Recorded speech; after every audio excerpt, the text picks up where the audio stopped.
Hi there, welcome to our first video review here at Ethos Reviews.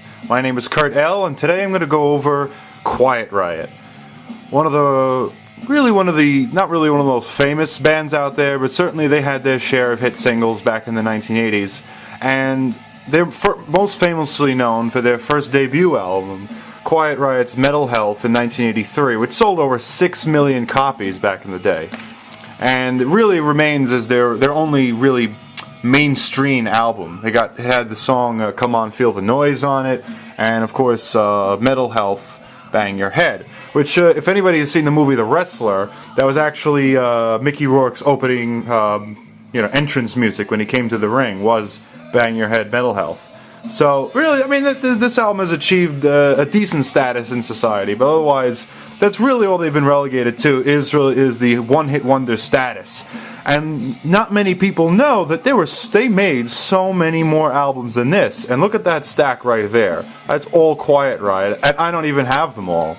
Let's take a quick look though. We got the Mental Health, we got Condition Critical, which is the next album, Quiet Riot 3, and we'll talk about all these. And here's some of the CDs I have.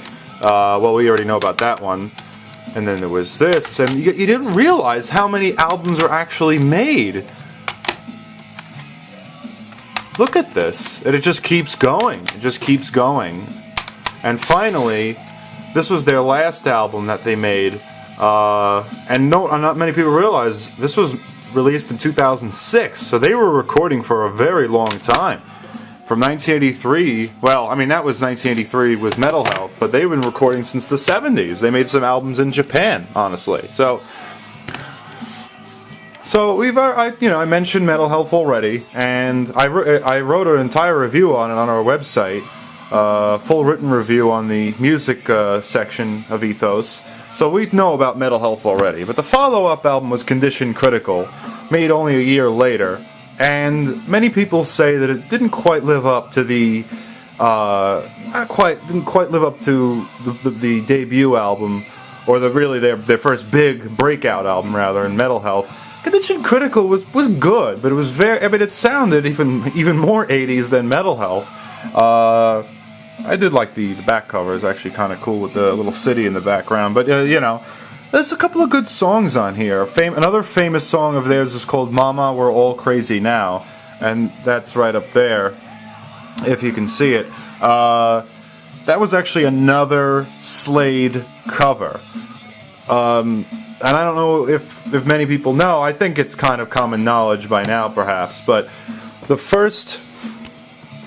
big hit on this album was Come On Feel the Noise, as I mentioned, and that song is actually a cover, and they've based their entire career on the strength of a cover.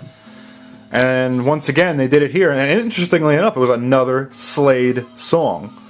And to be perfectly honest with you, I never heard the original version, and I really should do that, because I'm kind of curious to see how much different it sounds. But this was a fair album, not bad, not as good as the first, but, it was a good, solid album. Had a couple of good tunes on it. Sign of the Times was very good. Condition Critical, the title track, was also very good. So this was solid, not bad. This was a good one also. I kind of liked it. This for some reason this album's actually kind of hard to find these days. I mean, I've had a hard time finding it on CD. I was lucky to get enough for $1.99. It's at a record store, but this was another decent one. Definitely, with the first three albums, Mental Health, Condition Critical, and now Quiet Riot 3. There was definitely a decline in the musical quality, really the song quality rather. I mean, they're talented musicians, but the song quality suffers. This had a couple of their bigger hits like The Wild and the Young, very good song, Main Attraction, Twilight Hotel, so it had a couple of good songs. And also, as you can see, there's a new bassist here, Chuck Wright, and it seemed that a lot of the bassists shift around a lot in this band. They go from Chuck Wright, and I think there was another one later on, Rudy Sarzo was the first one, and there was another one here. I'm trying to remember his name, but can't offhand. Anyway, this was a decent album, but it actually was the last of the '80s that would feature Kevin DuBrow as the lead singer. May he rest in peace now. But because after that, we talked about that. This came after Quiet Riot 3, just simply called Quiet Riot, and this featured Paul Shortino as the lead vocalist. He replaced Kevin DuBrow. There was a lot of tension between DuBrow and Carlos Cavazo, the lead guitarist of the band, and Kevin DuBrow was also often criticized in the media also for having often shot off his mouth to the press and would call out other bands, and so I guess that sort of attitude didn't blend well with the rest of Quiet Riot, and they booted him out of the album, out of the band rather.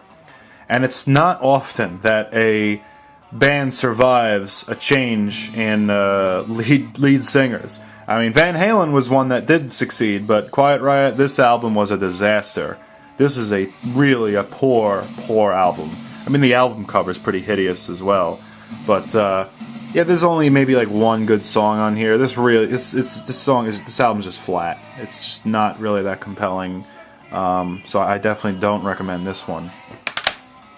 Probably to recapture some of their fan base, they released this, the Randy Rhoads years, and I'm sure a lot of heavy metal fans out there remember the late Randy Rhoads when he was in Ozzy's band, Ozzy Osbourne. It was a great guitarist, just as good as Eddie Van Halen, but maybe not quite. But a very, very talented guitar player, and he started in Quiet Riot back in the '70s, and then went on to Ozzy Osbourne in the '80s. So this is actually pretty cool. I mean, this is good for any Quiet Riot fan out there, or any Ozzy fan, or any really metal fan, because this is some good guitar work by Randy Rhoads, and it's a nice thing. It's very nice.